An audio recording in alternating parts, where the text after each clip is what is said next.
Southeast Asia is a fascinating region, one that faces a number of challenges.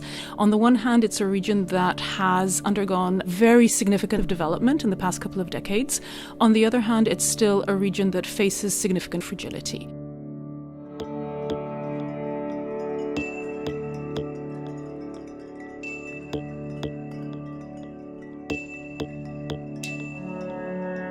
Another fairly common factor is urbanization. Numbers of people have migrated towards larger and larger cities. And on top of the climate change issue, a lot of those cities are in areas that are particularly fragile, susceptible, for instance, to flooding. The floods hit Chennai in December 2015. It had a big impact, both in terms of loss of human life and damage to property. There is a certain fragility because of urban development into areas which are naturally floodplains.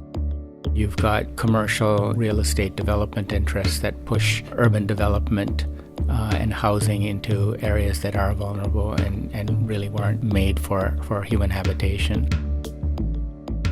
The pace of urban migration has meant that actually in rural areas you have torn apart the social fabric of communities, where the people who are left behind are either the elderly or the children without necessarily the right coping mechanisms in place. The population that has migrated into cities ends up without a social network, without coping strategies for being in a new environment.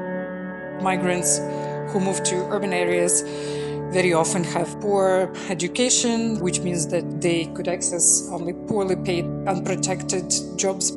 There's almost around 1,800 to 2,000 youths migrating on a daily basis. Of course, the country is coming out of a period of 50 years of military rule, and that has not done the country a whole lot of good because institutions are weak, infrastructure is crumbling. In terms of governance, it's a new country. We're increasingly appreciating that the governance context is more fragile, and it's fragile in ways that it wasn't before. It's a reliance on one economy, one sector, and especially on the extractive, and if the global prices go down then the entire economy kind of collapses. So not diversifying and making it vibrant. It's not as easy to pinpoint one particular driver of fragility. Even though a lot of the population is now middle class in Asia, many people are just above the poverty line, and they don't necessarily yet have the coping mechanisms to ensure that if you have a sudden shock or a continued stress, they will not slip back under that poverty line. Resilience starts off by asking different questions. Our approach is to really try to take a very integrated perspective to build people's resilience. Team wanted to look at the systems existing that mitigate some of the shocks and stresses that is becoming more frequent. They understand the interdependence more closely than ever. Among age groups, gender, center, periphery dynamics of Indonesia with the outer islands, there's a lot of diversity in how different populations are affected by different risks. We're trying to better understand how gender affects the vulnerability of a given individual within a community or a household. We're seeing resilience capacities that are relevant to communities across the diverse contexts in the region. For example, diversifying economic strategies to help households ensure all their income isn't exposed to the same type of risks.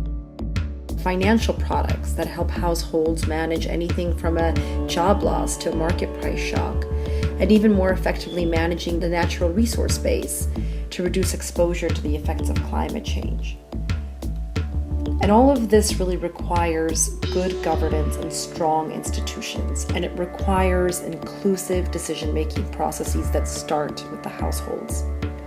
It is these transformative elements that can ensure all people have the ability to access the resources they need and use them in such a way to better manage their future. Through our strategic goal at the country level, it was built around the resilience framework. That was the driving factor that brought everyone under the same roof, saying that, okay, you're doing something, but how does it contribute to the broader goal of the country, which is, building resilience at the community level? How do you make investments in resilience stick? It's difficult. Deliberately designing programs to reach a degree of convergence.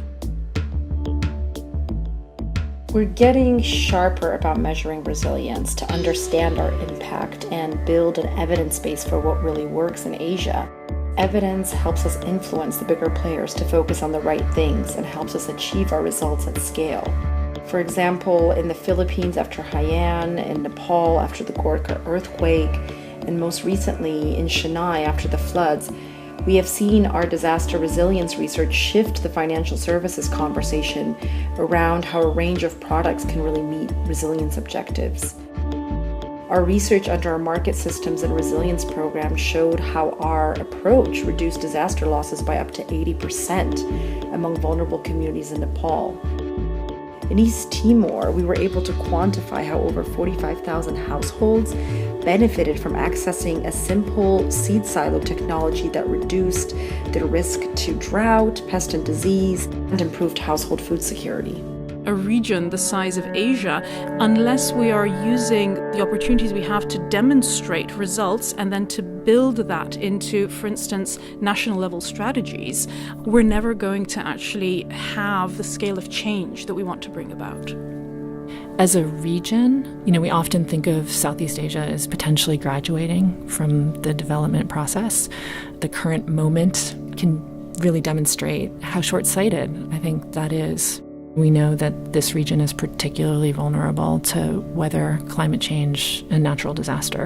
And because we are in a process really of digging into systems level resilience and really building a strong foundation that gets to long-term fundamental challenges, we have another opportunity to demonstrate how to go deep to mitigate long-term risk, to ensure that the development process is actually a forward-moving process and unanticipated externalities can't suddenly reverse a long-term investment in growth.